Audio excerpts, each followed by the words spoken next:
Okay. All right, now we're doing audio again. So, yeah, so you think we need to expand gun rights? Now, that's the right thing to do. So, absolutely. What needs to be expanded? What's under attack? Because I don't consider myself an expert, but from my perspective,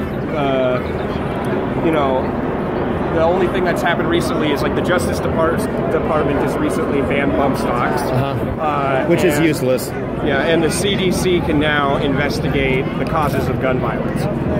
Yeah, these are all piecemeal measures. Part of the problem is that there's been no legislation moved. I mean, there was that omnibus that wants to expand background checks. The problem with that kind of discussion is, I mean, the Aurora, Colorado shooter, for example, in 2012, he passed every background check. The guy who shot up Sandy Hook in Connecticut, he passed the background checks too.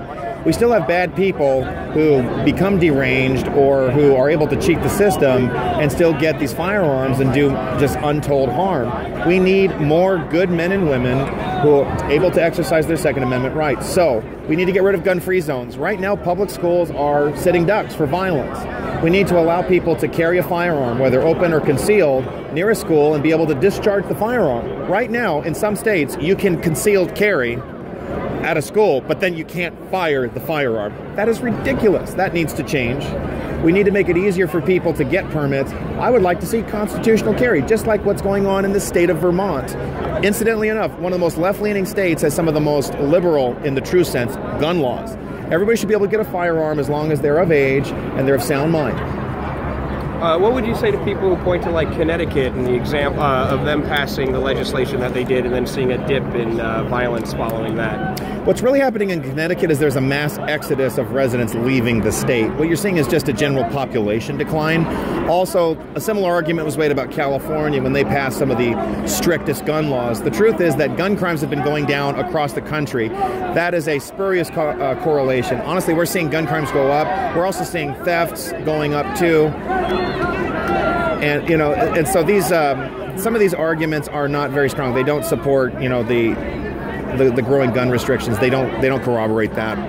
In fact, one of the most violent places is Chicago, which is one of the strictest gun control regions in the country. And the gun crimes are the highest there. The homicide rate is topping like 6. I mean, it exceeded last year's rate. It's just horrific. Do you own guns? No. Do you ever consider owning one? I would, yes. I wouldn't be opposed to it. Is there a reason you feel so passionately about this, a personal reason? Oh, absolutely. It's the Second Amendment that ensures the first one. It was the Second Amendment that the British Empire went after when you had farmers with pitchforks rising up against the British Empire. That was a sacrosanct right that they attacked. Also, bloodthirsty dictatorships from Adolf Hitler to Pol Pot and Mao Zedong, the first thing they do to impose absolute tyranny is to go after people's firearms. After they do that, they start picking on weak populations, and then they start doing mass executions. Can you imagine any situation where the government would actually go around taking people's guns? Does that seem a little far-fetched? No, because it's already happened. I just explained to you. We saw this happening during Hitler's regime when he became chancellor in 1933. This happened in the Soviet Union. No, but I mean in this country. Don't you think there's something to American exceptionalism? I agree with that, and what ensures that exceptionalism is that we the people stand for our gun rights and don't allow the legislatures, even local ordinances, to chip away at those rights. All it takes is it's a slippery slope. Do you think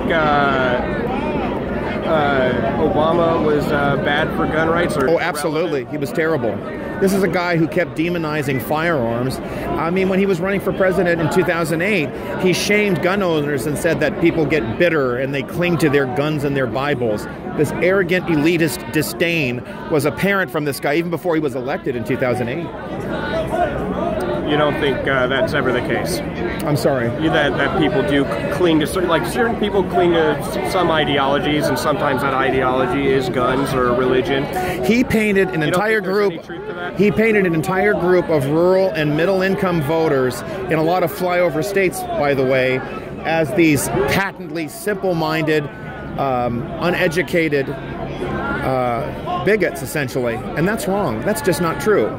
That's part of the reason, by the way, why Donald Trump won. He reached out to middle and working class and rural voters and let them know that he was hearing them and that he would give them a voice. Do you think he does hear that? Yes, he does. We have seen now we're going to be shifting to another issue right now. Yeah. Okay, we're talking about the trade deals which have been changed. We're seeing an expansion of manufacturing. I have been a little hesitant about the tariff issue, but I've been educated to a point where when we're protecting our national interest, tariffs are acceptable. That's helping to protect jobs here as well.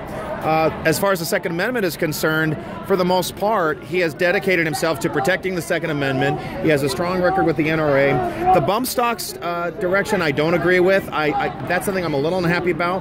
When I do hear about going after ending gun-free zones and allowing teachers to be armed, I absolutely agree with that.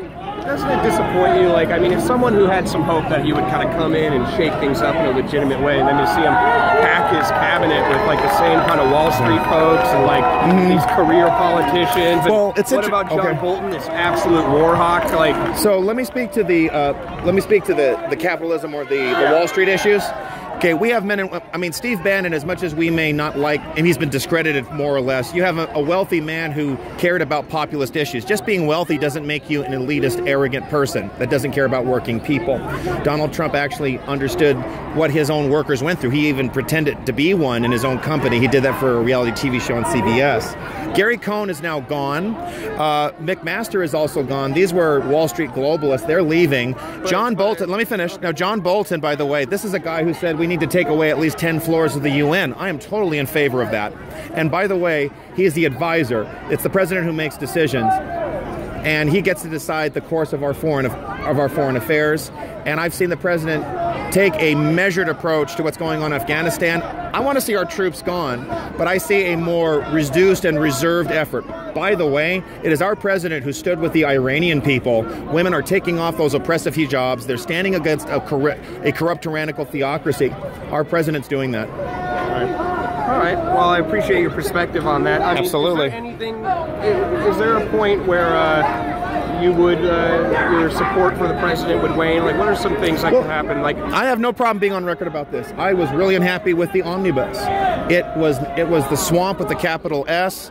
He said he didn't like it. He should have vetoed it, in my view. I do not walk in lockstep. Everything the president do is right. I don't do that with anybody. Ronald Reagan supported an assault weapons ban. I don't support that. Ronald Reagan signed off on amnesty in '86. I don't support that. So you're like a super reasonable person to talk to, and I appreciate the conversation. Do you have any tips for people who are coming from opposing sides on how they can have a productive dialogue? I think the first thing is that people shouldn't be demonizing each other, and that's becoming a big problem. There was the Nick Freitas, I believe was his name, in Virginia, and he established that he's a Republican. His colleagues, the Democrats, kept calling them Nazis, KKK, whatever. I'm very proud of this shirt. No Antifa, no KKK, no fascist USA. These are institutions that are not connected to republicanism in any way. You can look at the history from the beginning to the end. There's a lot of distortions out there that need to be confronted. I think ultimately what has to happen is individuals like me are not afraid. I show up, people can scream and yell at me. I let them scream and yell, and then I just start giving them my points of view. And then little by little, some people have changed their minds. When I was in Berkeley, I was there last August. There were some people who would shout me down or try to talk over me. I just kept talking. Some of them were willing to start listening to me. And sometimes someone has to have the bigger foot or have the bigger heart and get the thing going and take a little guff. But then we can go somewhere from there. Has the opposing side ever said anything to you that's made you think twice or changed your mind on any issue? When was the last time you changed your mind on something? The tariff issue, definitely, and that's more with people on our side, more populist. I've always thought the tariffs were bad, no matter what. It does lead to higher prices on goods domestically, but when I realized that national security is an issue, China is not just an economic competitor; they are a geopolitical threat. And for us to be dependent on China for raw materials, that's a real problem. Also, we want to make sure that Taiwan stays free. So it's important to strengthen economic ties with certain countries. Sanctions are essential too. Because of the sanctions and the pressure on China, now North Korea is starting to crumble. Okay. Cool, I appreciate your time. Would you mind just telling us your name, contact information, and whether we have permission to use your interview? First of all, you have full permission to use my interview. Again, my name is Arthur Schopper, Arthur. Last name S Sam, C Cat, H Hat, A Apple, P People, E Elephant, R Rabbit. I will give you my business card. It has my contact info. Okay. Thank you.